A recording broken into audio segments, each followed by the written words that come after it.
Trauma Therapist Podcast Plus listeners can listen to episodes early and ad-free right now. Become a Plus listener by going to Apple Podcasts, searching for the Trauma Therapist Podcast, and signing up today.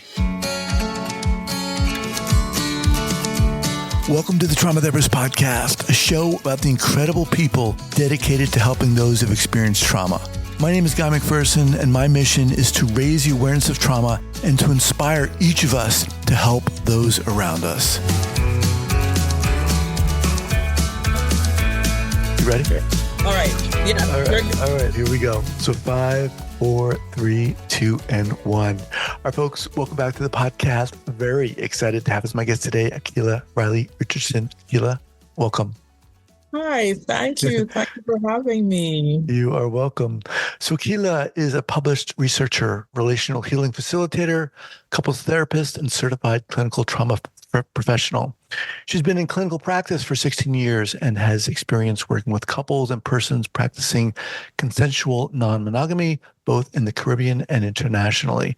She also specializes in work with sexual and racial minorities, and she is the founder of the BIPOC Relational Healing Institute and creator of the P.R.I.D.E model, that's P.R.I.D.E model, and she strives for authenticity, alignment, attunement, and abundance. Akilah, welcome. Hi, thank you. Thank you. So good to be here. Appreciate that. So before we get going, share with the listeners where you're from originally and where you are currently. I am from the Twin Island state of Trinidad and Tobago. Yeah, and I'm still here in Trinidad and Tobago. So even though I'm here, I'm often traveling or I'm often doing work internationally in other ways. So yeah, I'm stationed here, but I'm working in various parts of the globe. Yeah. So I got to tell you, I was first introduced to you by a workshop that you did through the Academy of Therapy Wisdom, which I, in all transparency, is a sponsor of this podcast, and I facilitate their integration calls. And I watched your workshop you did there, and I was blown away. Oh. I was blown away by you. You are intense in the best possible way. And I'll tell you, I'm not BSing you. I'll tell you, I was really struck by you as part, just to give our listeners and viewers some context, as part of this workshop you presented, you showed clips of some work you did. And the way you were listening and holding, like, just present, and then how you then commented and how that then opened up these discussions and feeling was amazing. So let me just open by saying that, and I'm really excited to meet you and have you on here. Yeah, thank you. Thank you. You're welcome. So how did this work start for you? How did this work start for me?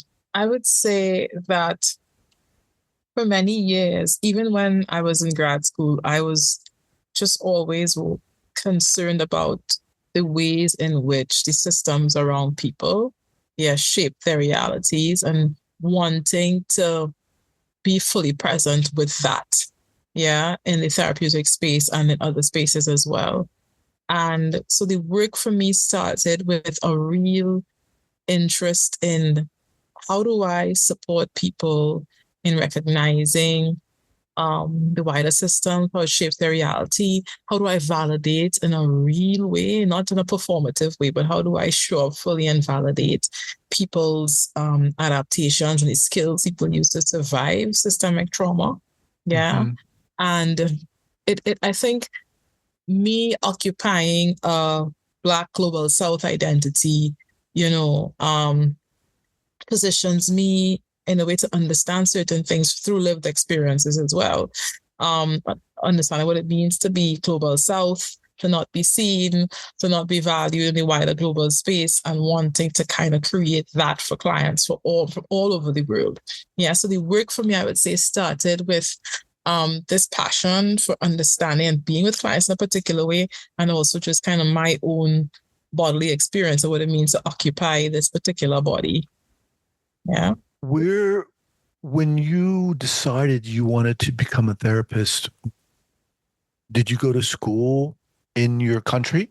Yeah, yeah, You did. yeah. Okay. So, yeah. I did my BSc in psychology, then I did my master's in clinical social work. And subsequent to that, I just did a lot of training in various modalities from various parts. Like all these courses and stuff, I was doing a lot of courses, which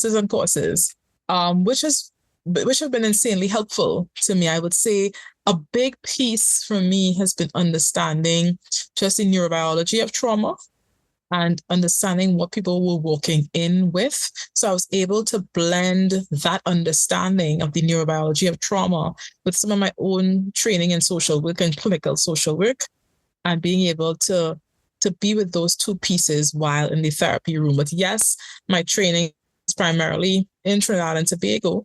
Even though I would say, well, you're trained in Trinidad and Tobago, but you're kind of trained in the US because, I mean, being in the global South education system, there's a heavy reliance on US based and European epistemology, which has its own challenges. Yeah. Um, so a lot of it came in that way for me. Did that, the fact that you studied within that space, within that culture, how did that impact the work you do and your perspective? Yeah, I'll say so. That's an interesting question because, like I said, though I'm trained here, there's a heavy reliance on the US curriculum. And I would say that that for me was always the rub a little bit because here I am in this Caribbean space and this global South space, but having to study a very colonial curriculum. Yeah. And a curriculum which suggested so much imperialism, intellectual imperialism. So that was always a rub for me. And I want to say that that largely informed that rub, that discontent, that frustration largely informed and informs how I work even now. Yeah. Because I'm recognizing that so many of the modalities that we work with don't necessarily sit in the realities of our clients. Because even within the US, so many of the modalities are white, heterosexual, kind of that's the kind of essence or the ethos of the modality. So being in this space and having to deal with that rub always pushed me to want to work in a way that was so grounded. Yeah, with who's sitting in the room in front of me. So if you're BIPOC or if you're LGBTQ, I'm always thinking about the fact that often models that we have been trained in as therapists don't necessarily sit in your reality. And so then how do I walk in with you in a more grounded space? And how do we co-create the reality, co-create the work? Yeah, so a huge part of my work, as you may have seen from the Academy of Therapy Wisdom, is how do I co-create therapy with my clients? Yeah, not just co-creating goals, co-create therapy itself, moving very slowly, asking the client, what do you think the next move should be? What do you need from me here? And us rumbling with the ways in which white-based global North psychotherapy is not always in the best interest of marginalized people from all over the world, including the US. Yeah. So I'm saying that being here and having to deal with that, with being perpetually dislocated, even in my own system, meaning that my reality was not showing up in the curriculum, that I think was a rub that kind of pushed me to want to work the way that I work, if that makes sense. That it does. And I think it's amazing. And it is one of the things, this idea of co-creating the therapy really kind of struck me and inspired me. And I think it's something that sounds great, but it ain't easy, right? And even this challenging of this colonial type therapy that is present here within the West. Just questioning that to me demands a certain owning of who you are. Where did that come from for you? Because the work you do and the way you do, and correct me if I'm wrong, it involves being an honoring of who you are, and which involves being willing to look at and explore who you are. Where did all that come from? Yeah. I want to say, and if I haven't answered your question, please feel free to bring it back. I want to say that piece around owning who you are, I think it's really difficult for BIPOC in particular, because so much of the essence of who we are has been displaced through colonialism and racism. Yeah. So even when I, as a therapist, am trying to walk more in alignment with who I am, and I'm inviting a client to do same, I'm recognizing that we need to grieve that so much has been lost. Yeah. Because of colonialism, because of racism, and the fact that, truth be told, just like surviving in these spaces require you to not live in your own truth. So I want to just say, being in community or being in therapy and trying to own who you are and locating that can feel so hard and so difficult and so painful. For me, what I've tried to do in my work is recognize the grief of that. And I'm doing a lot more reading now. Yeah, in terms of Indigenous ways of working. Yeah, or how Indigenous people understand healing. I'm thinking about African cultures, Aboriginal cultures, etc. I'm trying to understand more of how people understand self. Yeah, how people understand healing, and if I can walk in with what does self constitute, or what does healing constitute? What does it mean to be alive? Like when you walk into those various epistemologies or ways of knowing the world, you'd be surprised at the ways in which they can steer us differently in terms of the therapeutic moves that we make. With that said, I'm also mindful of the fact that the reading I'm doing and that kind of experience may not be one that my clients are coming in with. Mm-hmm. So the owning in that regard for them starts with a place of understanding that there are things that you're experiencing in your body that you think that are really just the impact of colonization and the impact of racism and the impact of homophobia and the impact of transphobia. And can I be with you where you can connect to who you are through a somatic experience? So a lot of what I do is trying to work through the body. I'll say a few things about that. Working through the body is not an Akilah creation. Yeah. It isn't even the creation of so many people now who present it as their thing. I mean, we've been working with the body for centuries now. Indigenous people have been working with the body. Yeah. So I want to say we are tapping into some old wisdom here that we are bringing forward into this new space, right? So we're working through the body and doing that work there and helping people to connect with that. It can feel scary at times for people to work through the body. Yeah. Mm-hmm. But we're facilitating that. And as we facilitate that, there's a thing I often ask clients, and you may not have seen this in the work I did with Therapy Wisdom, but I've started asking clients and clinicians, because I also train clinicians in how to do their own interrogation. But as you track your body, ask yourselves, is there a part of me that wants to do something very differently from what I know or from what I've been taught? So I call that the fugitive knowing. Yeah, there's a fugitive knowing in your body, a part of you that is saying, I don't want to do this. Yeah. And I like to walk into that fugitive knowing. I like to discover, because sometimes that is a space of true liberation.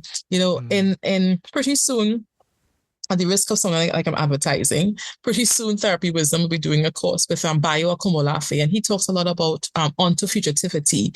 And so I'm leading a little bit here on bio stuff about onto fugitivity, and I'm building that into the therapy process with helping clients and clinicians to engage with their bodies in a way where they're locating what they move to do, but also the parts of their bodies that are saying, I want to try something different. I feel there's another energy here. And let's discover in that fugitive part if there is some wisdom, some untapped wisdom that you have been suppressing because you've been abiding by just traditional understandings of psychotherapy. Yeah. I mean, that just feels to me so profound and so kind of elemental to be even working in that way. It feels to me like, I wonder if you can give us an example. Do people come into you with, you know, I have anxiety or I have depression, not even realizing the systemic forces that they've been roiling in? Oh God, yeah. I was working with a client just this week. The client said that they saw a therapist years ago and they were in their teenage years and they were told that they have emotional repression. And I remember saying, of course you're repressed. This makes complete sense. So I want to say that I do a lot of validation, yeah? That and connect what I did in the moment, I call it responsible externalizing, where we connect the symptom to the structures around people. Yeah. And I say, yeah, this thing that you're feeling, it makes complete sense given the systems that you occupy. And I'm thinking of another case that I was working with where we located the symptom in the body, and we were asking the symptom, what should the therapist do next? What should be the move next? Like I wanted the symptom to tell me. There's a way in which I want to. I don't want to call it symptom worship. Maybe it is, but I want to value the symptom. I want to have the symptom tell us what's the next move. A part of this I want to say, so though I am Caribbean, I've been raised in a primarily post-colonial space that does not really cherish or value African knowledge because of the impact of colonialism. But I want to say that there's a lot of wisdom here that I lean on from African traditions, especially Ifa tradition, which has come from Yoruba people. So a lot of us who live in Trinidad and Tobago, as some of our sisters and brothers in the US, would have come from the Yoruba tribe. Yeah. And in Ifa, there's an understanding of something that the body has a connection with the world and that we're sensing the world through our bodies. That's why I said that the somatic work is not new. Yeah. We've been doing this for a long time. So when I'm working through the body, I'm thinking about the fact that what this person is experiencing is giving me information about how they're contacting the earth and the stories there. And I want to sit at the feet of the symptom. Yeah. And I want the symptom to tell me what is necessary. I want to say this as well, that in Ifa tradition, there's also the understanding that each person has their own Ori, O-R-I. Yeah. And your Ori is like your head, your purpose, your true essence, what you've come here for.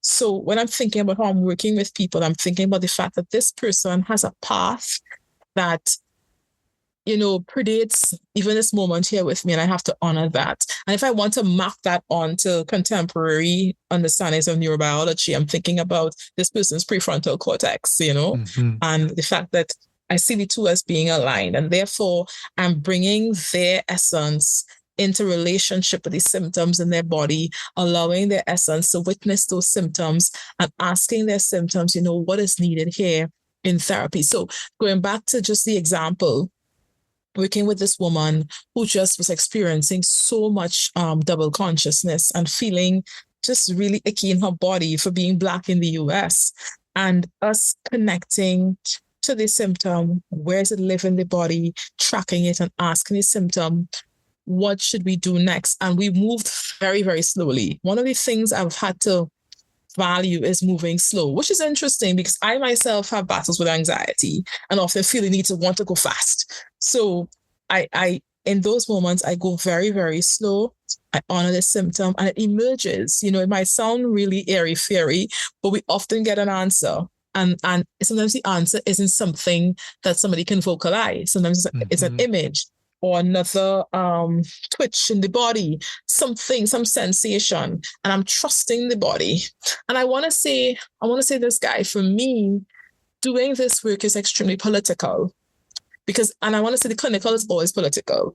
When we're in therapy, we are always privileging one way of knowing the world or displacing another. There is no therapeutic work that is apolitical. And I think as a Black woman, especially from this part of the world, when I'm working with persons who are marginalized, it is my business to ensure that they connect to their bodies in this way, because so often BIPOC bodies are the subject of violence, they're brutalized, they're policed. And if we think about our LGBTQI brothers and sisters, and not to play into binary, but our LGBTQI community members, like I'm thinking just the ways in which their bodies and their essences are policed. And so when I'm working with persons in the room, I am creating a space for the body or to be experienced differently, for people to be with their bodies in a way that is non-policing, that's liberating, that's emancipatory. Did this way of working just come naturally for you, or did it come as a result of some trauma or some realization of the systemic oppression that you experienced? I think it came from, maybe transparent, from since I was in doing as an undergrad student, I always had a preoccupation with justice. In fact, I really think. What is that? I don't know. This is interesting. This is like a lighter. So okay. Maybe this is some piece of information that I'm learning. But I noticed this in undergrad. I had a preoccupation with justice. So I'm inclined to believe, if I'm leaning on Ifa tradition, that maybe this is part of why I'm here, that there's this understanding of who I am to be in the world. Yeah. And this thing was chosen for me. I've always been this. And then I think over time, studying social work, being exposed to other colleagues and peers who are the same kind of essence. Yeah. Living in a Black body in the global South where, yes, it's a predominantly Black space, but you're living in whiteness because the white way of being in the world occupies so much of our university systems. And yes, we're living in white ways of knowing the world, though it's a lot of Black people here. Yeah. So that informed it as well. And I also think I want to give my nods where nods are due.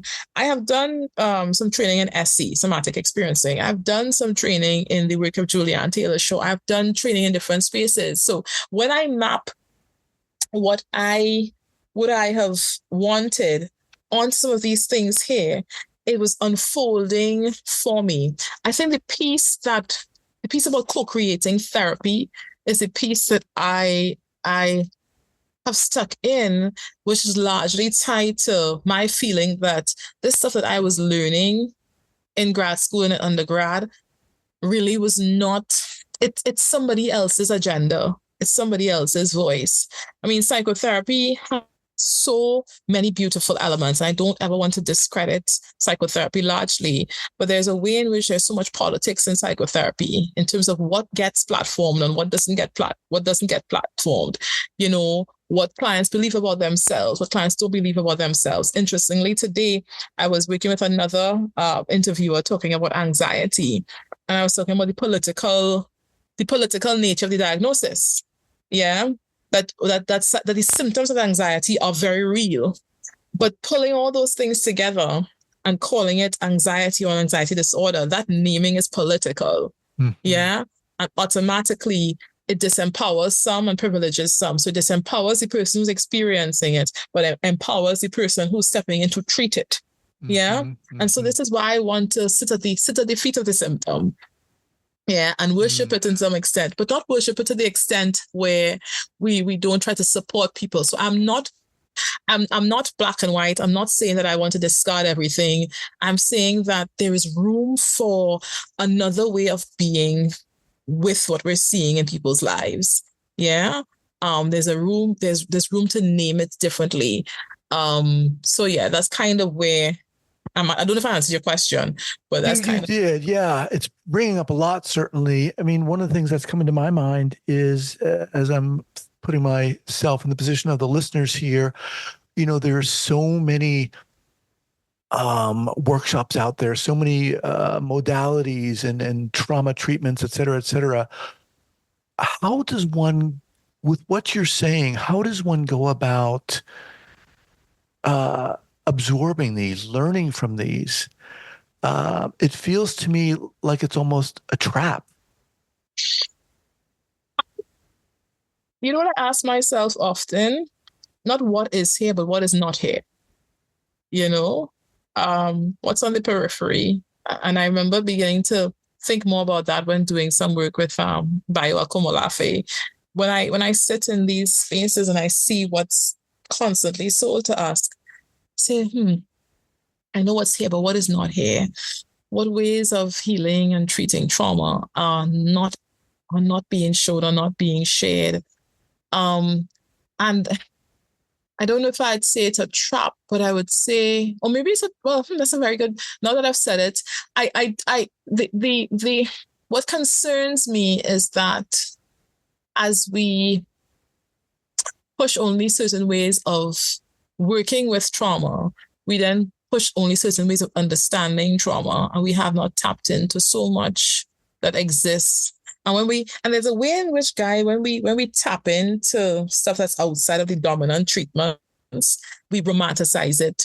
There's some Orientalism that feels very icky. Like I talk about the fact that one of the things that bugs me in so many conferences is that we'd have like a 3-day conference and there'd be 2.5 days of all of these, treatments, top treatments, and then an afternoon to handle DEI issues.